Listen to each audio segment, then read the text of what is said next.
नमस्कार, मी डॉक्टर प्रसाद सनगर आणि तुम्ही बघताय श्रीकृष्ण आरोग्यवाणी. आपल्या चॅनलवरती आपण नेहमीच एंटरटेनमेंटपेक्षा सुद्धा व्हॅलिड इन्फॉर्मेशन देण्यासाठी तत्पर असतो. अशी माहिती आपल्यापर्यंत पोहोचवणं आम्हाला गरजेचं वाटतं, ज्या माहितीतून तुमच्या आयुष्यामध्ये आणि आरोग्यामध्ये सकारात्मक बदल घडू शकतो आणि जी माहिती तुम्ही तुमच्या रोजच्या आयुष्यामध्ये वापरू सुद्धा शकता. आणि ह्याच सिरीजमध्ये हार्ट अटॅकविषयी आपण आज बोलणार आहोत. हार्ट अटॅकची लक्षणं कोणती आहेत, ज्याच्यातून आपल्याला तो वेळीच ओळखता येईल, ही लक्षणं आपल्याला बघायची आहेत. व्हिडिओ खरंच खूप महत्त्वाचा आहे आणि जर तुम्हाला ही माहिती कळाली तर कुठं ना कुठं कधीतरी तुम्हाला ह्या माहितीचा नक्की उपयोग होईल आणि म्हणून व्हिडिओ शेवटपर्यंत ऐकत राहा. लक्षणांच्याकडे जाण्यापूर्वी आपण पहिल्यांदा हार्ट अटॅक येतो म्हणजे नेमकं काय होतं हेही बघूया. तर आपल्या हृदयाच्या स्नायूंना रक्ताचा पुरवठा करणाऱ्या विशेष रक्तवाहिन्या असतात. त्यांना कोरोनरीज असं म्हटलं जातं. ह्या कोरोनरीजमध्ये ज्या वेळेला कुठल्याही कारणामुळे ब्लॉकेजेस तयार होतात तेव्हा तिथून स्नायूंच्यापर्यंत जाणारा रक्त पुरवठा थांबतो आणि त्यामुळे स्नायूंना न्यूट्रिएंट आणि ऑक्सिजनची कमतरता भासायला लागते. असं काही वेळ घडलं तर हेच स्नायू नंतर मृत पावायला लागतात, हृदयाच्या पेशी मृत व्हायला लागतात. ह्यालाच वैद्यकीय भाषेमध्ये मायोकार्डियल इन्फार्क्शन आणि सामान्य भाषेत ह्यालाच आपण हार्ट अटॅक म्हणून ओळखतो. हार्ट अटॅकची जी अनेक लक्षणं दिसतात त्याच्यापैकी मुख्य 6 लक्षणं आपण आता बघूयात. त्याच्यामध्ये छातीत वेदना होणं हे सगळ्यात पहिलं लक्षण आहे. आणि फक्त वेदनाच नव्हे तर अनेक वेळेला छातीत गच्चपणा जाणवतो, छातीवरती दाब ठेवल्यासारखा वाटतो, कधीकधी जडपणा वाटतो आणि काही वेळेला छातीत जळजळतं सुद्धा. ह्यालाच आपण चेस्ट डिस्कम्फर्ट असं म्हणतो.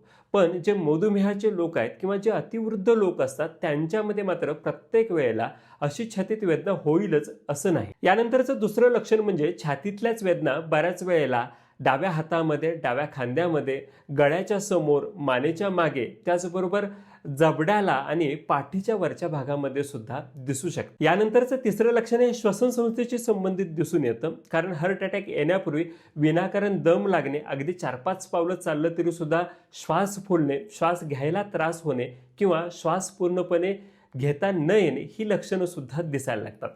यानंतरचं चौथं लक्षण दिसतं ते म्हणजेच खूप घाम यायला लागतो. अक्षरशः दरदरून घाम येतो. पेशंटचे कपडे सुद्धा घामामुळे भिजलेले असतात आणि ह्याच्यासाठी खूप उकाडा आहे, खूप काम केलेलं आहे असं कुठलंही कारण सुद्धा नसतं.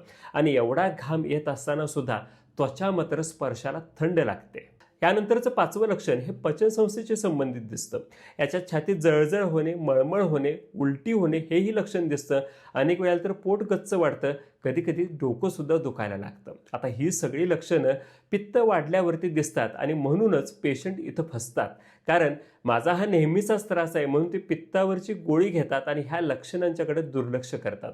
विशेषतः स्त्रियांच्यामध्ये अशा पद्धतीची पित्ताची लक्षणं हार्ट अटॅक येण्यापूर्वी जास्त प्रमाणात दिसतात.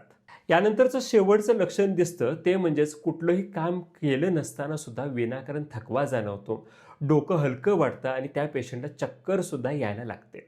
आता ही जी सगळी 6 लक्षणं होती ह्याला typical science of heart attack असं म्हटलं जातं. पण काही वेळेला मात्र ह्यापैकी कुठलंही लक्षण न दिसता हार्ट अटॅक येतो, ह्याला सायलेंट हार्ट अटॅक असं म्हटलं जातं. आणि हा विशेषत्वानं हाय रिस्क ग्रुपच्या लोकांच्यामध्ये आपल्याला दिसतो. आता ह्या हाय रिस्कवरती कोण असतं तर मधुमेही लोक, त्यानंतर स्थूलता म्हणजेच ओबेसिटी असणारे लोक, ज्यांना उच्च रक्तदाब आहे असे लोक, ज्यांना फॅमिली हिस्ट्री आहे म्हणजेच आईवडिलांना कुणाला तरी हार्ट अटॅक येऊन गेलेला आहे असे लोक, आणि क्रोनिक स्मोकर्स म्हणजेच अनेक वर्षांच्यापासून रेग्युलरली स्मोकिंग करणारे जे लोक आहेत हे ह्याच्या हाय रिस्क कॅटेगरीमध्ये येतात. आता मी तुम्हाला जी आकडेवारी सांगणार आहे त्यावरून तुम्हाला कळेल की हार्ट अटॅकच्या लक्षणांच्यावरून अर्ली डिटेक्शन करणं किती गरजेचं आहे. तर ह्याच्यामध्ये असंच सांगितलं जातं की हार्ट अटॅकमुळे जे मृत्यू येतात त्याच्यापैकी 50% मृत्यू हे पहिल्या 1 तासातच होतात आणि म्हणून पहिल्या तासाला गोल्डन हवर असं म्हटलं जातं. आणि ह्याच 1 तासामध्ये जर आपण योग्य उपचार त्या पेशंटला दिले तर 80% सर्व्हायव्हलचे चान्सेस म्हणजेच रुग्ण त्याच्यातून बाहेर येण्याचे चान्सेस राहतात. पण जर आपण असे वेळीच उपचार दिले नाहीत तर प्रत्येक 30 मिनिटाचा डिले मृत्यूची शक्यता 7 ते 8% जास्त वाढवत नेतो. आणि म्हणूनच आपल्याला अर्ली डिटेक्शन करणे खूप गरजेचं आहे. आणि फक्त अर्ली डिटेक्शनच करून थांबून चालणार नाही, तर टाईमली ट्रीटमेंट, योग्य उपचारसुद्धा त्या पेशंटला जर आपण देऊ शकलो तर आपण त्याचे प्राण वाचवू शकतो. जर समजा तुमच्यासमोर असा कुठलाही पेशंट आहे आणि त्याला दिसणारी लक्षणं हार्ट अटॅकची आहेत हे तुमच्या लक्षात आलं तर काय करायचं? पहिली गोष्ट म्हणजेच त्या लक्षणांच्याकडे किंवा त्या पेशंटकडे अजिबात दुर्लक्ष करू नका, कारण तुमचं दुर्लक्ष त्याच्यासाठी प्राणघातक ठरू शकतं. नंतरची गोष्ट म्हणजेच जवळपास उपलब्ध असणाऱ्या इमर्जन्सी मेडिकल सर्व्हिसेसला, ॲम्ब्युलन्सला पटकन कॉल करा, म्हणजे उपचारात जास्त उशीर होणार नाही. तिसरी गोष्ट म्हणजेच अशा पद्धतीची वैद्यकीय सेवा उपलब्ध होईपर्यंत जर तुम्हाला CPR देता यायचं असेल तर पटकन CPR सुरू करा. तुम्हाला देता येत नसेल आणि जवळपास जर कुठलीही CPR ट्रेंड व्यक्ती असेल तर त्याच्याकरवी CPR सुरू करा. CPR ही देणारं कोणीही भेटलं नाही तर त्या रुग्णाला घाबरून न जाता रिलॅक्स करा. त्याच्या आजूबाजूला खिडक्या दरवाजे उघडे ठेवा, ते खेळती हवा त्याच्याकडे येऊ द्या. त्यानं जर गच्च टाईट कपडे घातले असेल तर ते कपडे सेल करा. त्यानंतरची गोष्ट म्हणजे जर समजा तुम्हाला एखाद्या हॉस्पिटलपर्यंत पोहोचायचं असेल तर त्या व्यक्तीला स्वतःला ड्राईव्ह करायला देऊ नका. बऱ्याच वेळेला अशा पद्धतीनं हॉस्पिटलपर्यंत लवकर पोहोचण्याच्या ऐवजी जरा कळ कमी येऊ दे मग हॉस्पिटलपर्यंत जाव्यात असा विचार अजिबात करू नका. आणि सगळ्यात महत्त्वाचं म्हणजे अशा वेळेला कुठलेही घरगुती उपचार न करता पटकन त्याला वैद्यकीय सेवा कशी देता येईल ह्याच्याकडे लक्ष द्या. शक्यतो थंडीच्या दिवसांच्या मध्ये आपल्याला हार्ट अटॅकच्या केसेस जास्त बघायला मिळतात आणि ह्याच्यावरतीच मागेच मी एक व्हिडिओ बनवलेला आहे आणि ज्या व्हिडिओमध्ये थंडी आणि हार्ट अटॅकचा काय संबंध आहे हे सविस्तर समजावून सांगितलेलं आहे. तो व्हिडिओ अत्यंत महत्त्वाचा आहे, लिंक मी डिस्क्रिप्शनमध्ये देतोय. तो व्हिडिओसुद्धा तुम्ही अगदी आवर्जून बघून घ्या. खरं म्हणजे आजकाल लाईफस्टाईल डिसिजेसचं प्रमाण खूप वाढलेलं आहे आणि एकूण आजारांच्यामुळे जे मृत्यू होतात त्याच्यामध्ये अशा पद्धतीच्या डिसिजेसचा मोठा वाटा आहे आणि हार्ट अटॅक तर ह्याच्या अग्रभागी आहे. आणि म्हणूनच अशा रिस्की हार्ट अटॅकच्या झोनमध्ये आपण जाण्यापासून जर स्वतःला वाचवायचं असेल तर आपल्याला लाईफस्टाईल मॉडिफिकेशन करणं खूप गरजेचं आहे. योग्य आहार, पुरेसा व्यायाम आणि योगा प्रॅक्टिसकडे लक्ष देणं सुद्धा महत्त्वाचं आहे.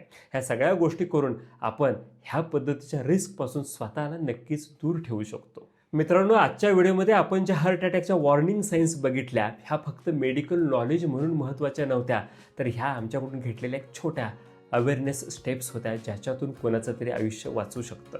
आणि त्यामुळे तुमच्यापर्यंत हा व्हिडिओ जर पोहोचला तर तुमच्या मित्रमंडळींच्यामध्ये, नातेवाईकांच्यामध्ये आणि कुटुंबातल्या प्रत्येक सदस्यापर्यंत हा व्हिडिओ तुम्ही नक्की पोहोचवा, जेणेकरून वेळ प्रसंग सांगून येत नाही, पण ज्या वेळेला वेळ पडेल त्यावेळेला ह्या माहितीचा वापर करून कोणाचे तरी प्राण नक्कीच वाचतील. कारण म्हटलंच जातं, one informed person can save one precious life. एक माहितीगार माणूस एक तरी अनमोल आयुष्य नक्कीच वाचवू शकतो. धन्यवाद.